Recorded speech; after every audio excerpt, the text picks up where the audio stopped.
આજ રોજ 14મી ઓગસ્ટના દિવસે અમારી આમ આદમી પાર્ટી વતી ત્રિરંગા યાત્રા કાઢવામાં આવી છે। લીમખેડા વિધાનસભામાં અમારી રેલી સિંગવડ આમ આદમી પાર્ટીની ઓફિસથી શરૂ થઈ પાંડીબાર થઈને લીમખેડા અહીંયા માધાતા ભગવાનની મૂર્તિ દેખાય ત્યાં અત્યારે આવી પહોંચી છે। અને અમારી આમ આદમી પાર્ટી દ્વારા એક મેસેજ પણ અમારી જનતાને આપવા માંગીએ છીએ કે આ ત્રિરંગા યાત્રા એટલે કે જન જનમાં જાગૃતિ લાવવા માટેનું એક અભિયાન છે।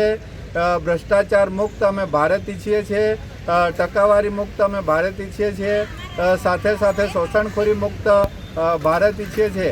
આ તમામ અમારા જનતા સુધી આ મેસેજ જાય અને જે અમને આઝાદી મળી છે આ ભારત દેશમાં, જે અંગ્રેજો હતા એ લોકોએ ભારત દેશને ઘણો લૂંટ્યો છે અને બીજા બધા ઘણા બધા ચોરોની સરકાર આવી છે એ પણ લૂંટી રહી છે।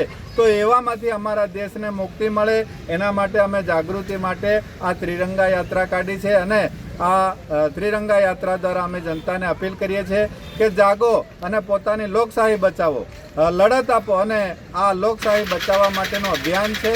આવતીકાલે 15મી ઓગસ્ટના દિવસે દરેક જણને અમારી અપીલ છે કે પોતાના ગામમાં ધ્વજવંદનમાં અવશ્ય હાજરી આપો અને જ્યાં પણ આપણને મુશ્કેલી પડતી હોય, જે પણ સવાલ હોય તેમાં એનો ખુલીને અવાજ ઉઠાવો એવી જનતાને અપીલ છે।